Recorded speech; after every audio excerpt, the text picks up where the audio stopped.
صل على محمد وعلى آل محمد وبارك وسلم. أما بعد. أعوذ بالله من الشيطان الرجيم. بسم الله الرحمن الرحيم. إنا نحن نزلنا الذكر وإنا له لحافظون.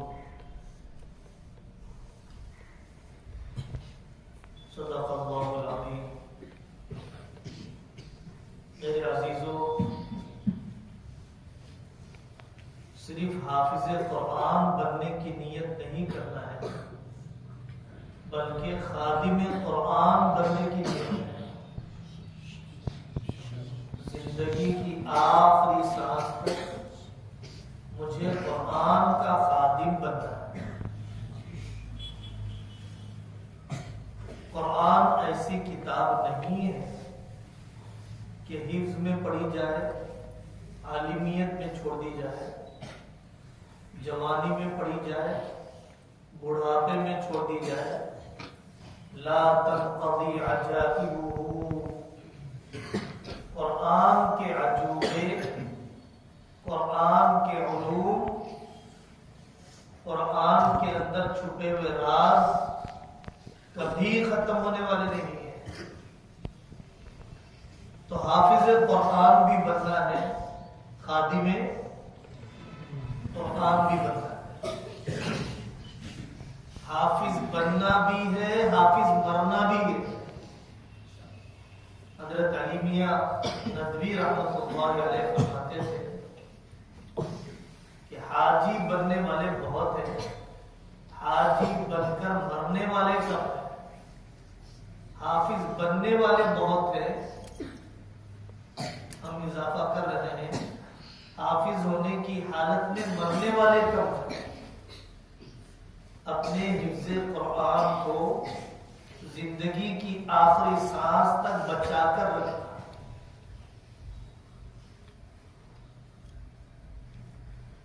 تیسری بات، حافظ قرآن، حامل قرآن کے آداب ہے.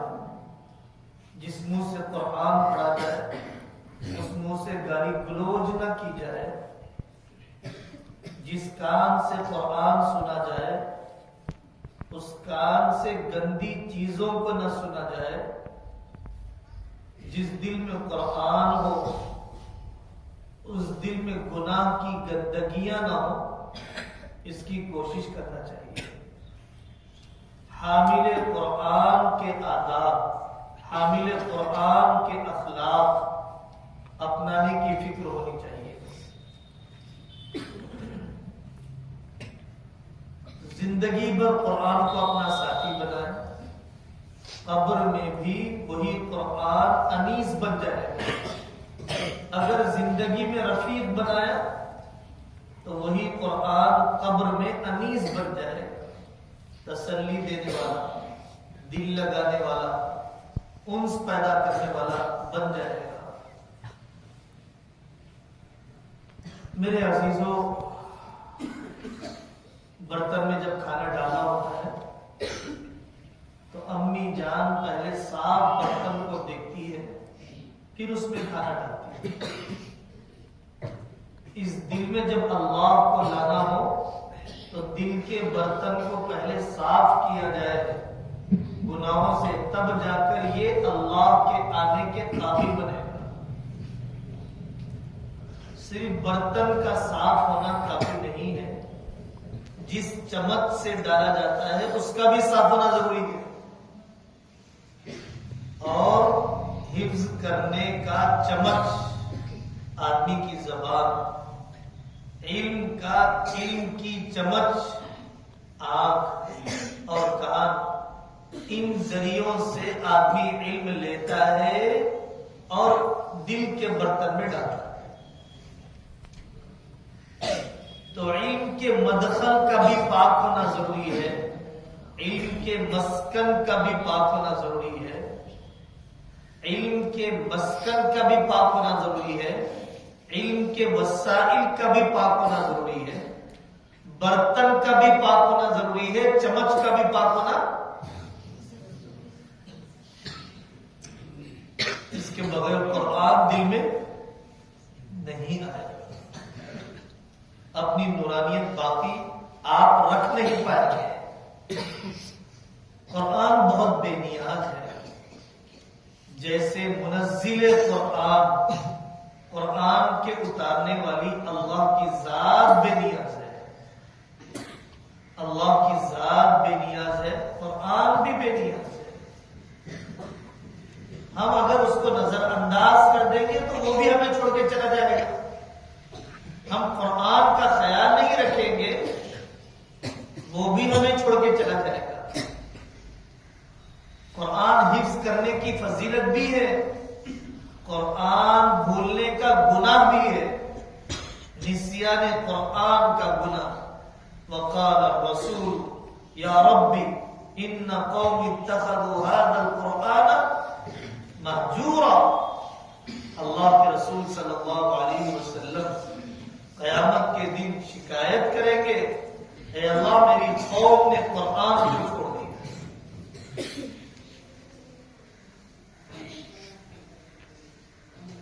تو پوری زندگی معمول بنانا چاہیے، پوری زندگی حصہ بنانا چاہیے.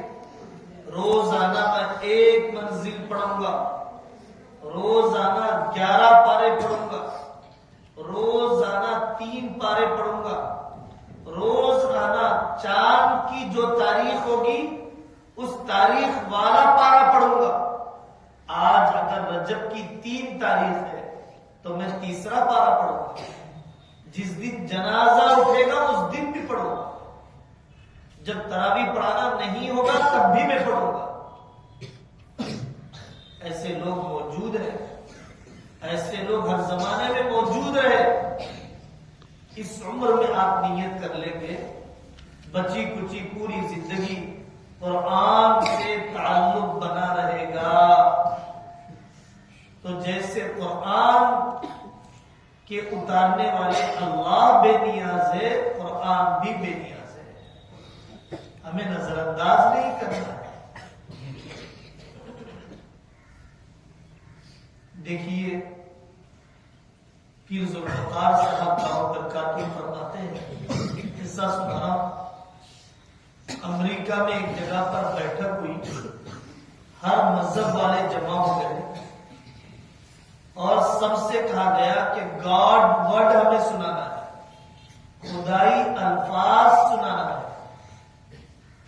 یہودی آئے، تورات پڑھنا شروع کیا انگلش زبان میں.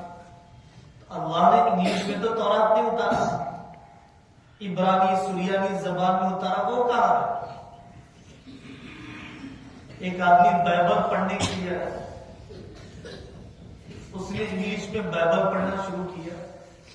ان سے کہا گیا کہ گاڈ ورڈ سنائیے، خدا کے الفاظ سنائیے.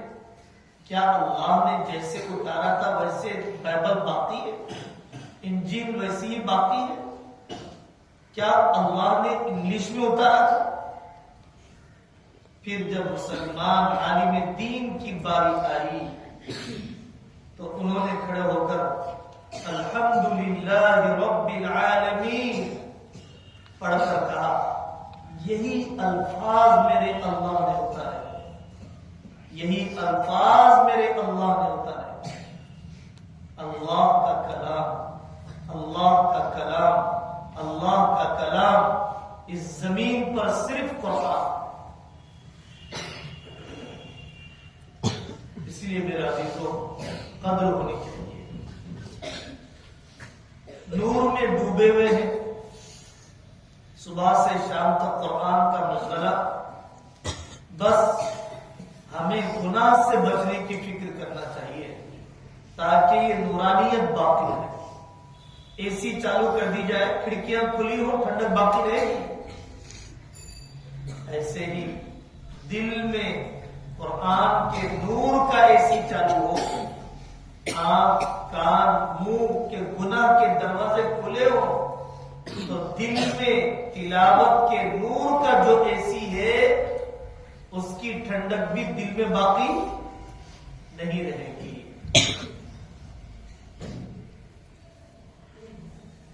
مہینے کے ختم پر تنخواہ حاصل کرنے کے لیے 30 دن محنت کرنا پڑتا ہے، تب 5,000 کی گڈی آتی ہے، 10,000 کی گڈی آتی ہے، 20,000 کی گڈی آتی ہے۔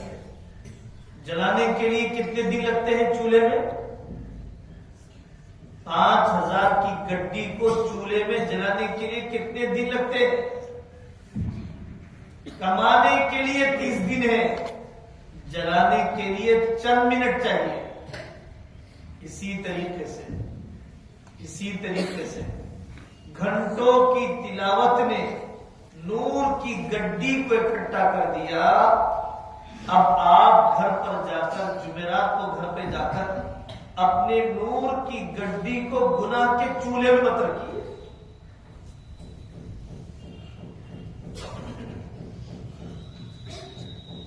اپنے بڑوں کی اطاعت کرنا، اپنے بڑوں کے مشورے سے چلنا، آگے کی تعلیم اپنے اساتذہ کے مشورے سے جاری رکھنا۔ ایک جنگل میں شیر حملہ کرنے کے لیے نکلا گائے کے پیچھے۔ گائے اپنی جان بچانے کے لیے پانی میں چلی گئی، تھوڑی دور جانے کے بعد کیچڑ میں پھنس گئی۔ شیر آیا، پیچھا کرتے کرتے وہ بھی کیچڑ میں پھنس گیا۔ تو شیر نے اس گائے سے کہا، میرے سے جان بچا کر تجھے کیا ملا؟ اس کیچڑ میں تو تم بھی پھنس گئی ہو، میں بھی پھنس گیا ہوں۔ تو گائے نے کہا، مجھ میں اور تجھ میں فرق یہ ہے کہ اگرچہ تو طاقتور ہے اور میں کمزور ہوں۔ شیر طاقتور ہے اور گائے کمزور ہے۔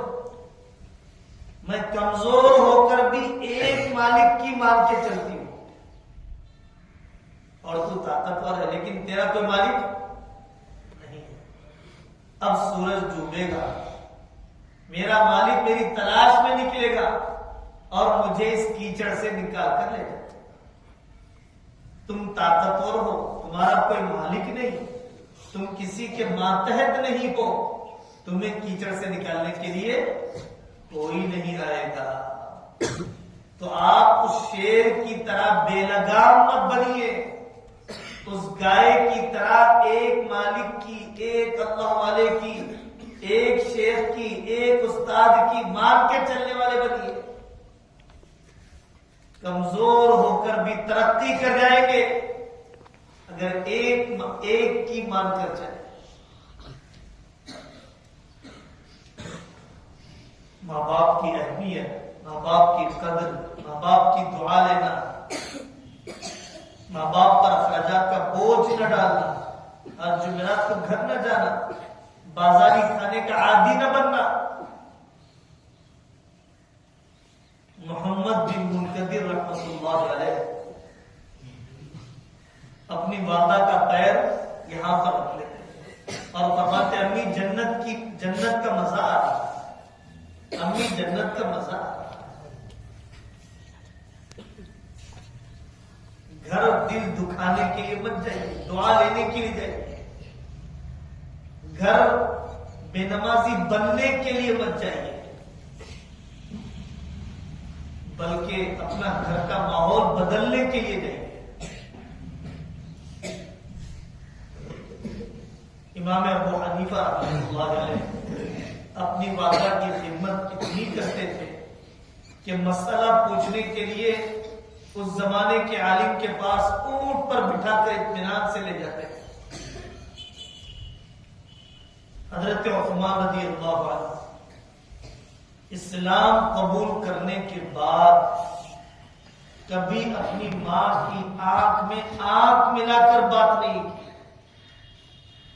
حضرت ابوبکر صدیق رضی اللہ عنہ اتنی پست آواز میں بات کرتے کہ ان کی والدہ کہتی، ابوبکر کیا تم بیمار ہو؟ آواز اونچی تو کرو، آواز اونچی تو کرو۔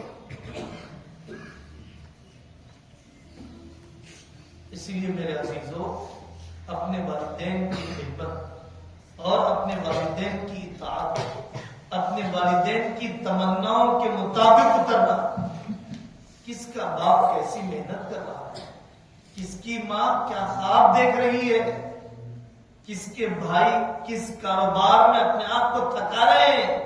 میرا چھوٹا بھائی یہاں پر اچھا عالم بن کر آئے گا، بڑا مفتی بن کر آئے گا، جید حافظ بن کر آئے گا، میرے محلے کی مسجد میں نماز پڑھائے گا، پورے خاندان کی رہبری کرے گا.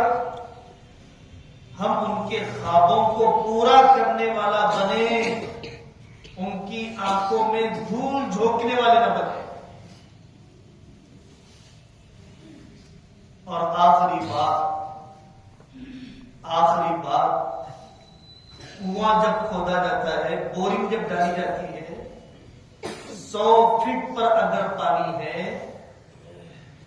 مسلسل 100 فٹ کھودے جائیں تو پانی نکلتا ہے.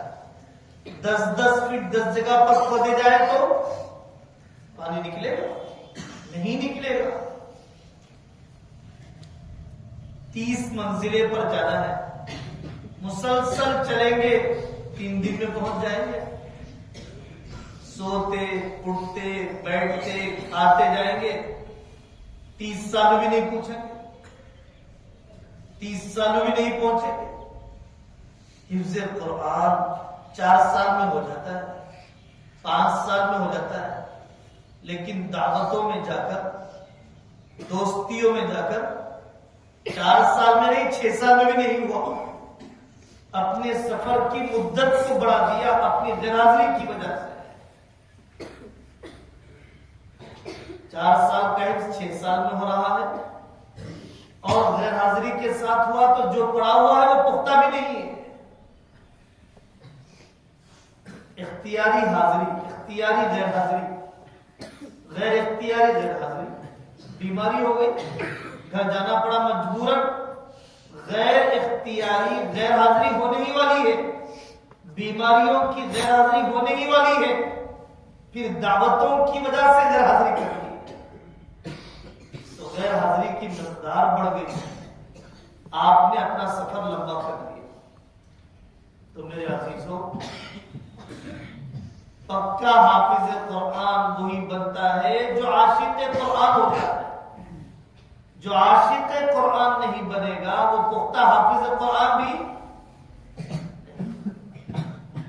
اللہ تعالیٰ نے حضرت عثمان کو شہادت اور تلاوت کی موت عطا فرمائی، شہادت اور تلاوت کی موت عطا فرمائی.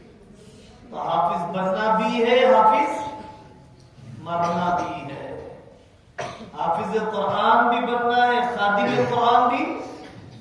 حافظ قرآن وہی بنتا ہے جو عاشق قرآن بنتا ہے.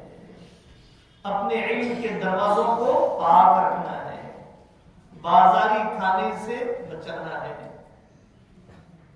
کمزور گائے کی طرح کرنا ہے یا طاقتور شیر کی طرح؟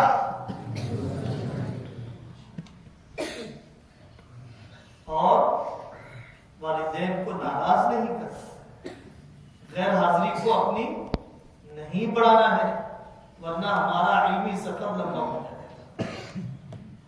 اللہ تبارک و تعالی ہم سب کو علم نافع کی دولت عطا فرمائے. آپ میں سے ہر ایک کو اس قرآن کی برکت سے، اس کے زیر و زبر کی برکت سے، اس کے خادموں کی قربانیوں کی برکت سے اللہ ہماری اور آپ کی مغفرت کا فیصلہ فرما دے.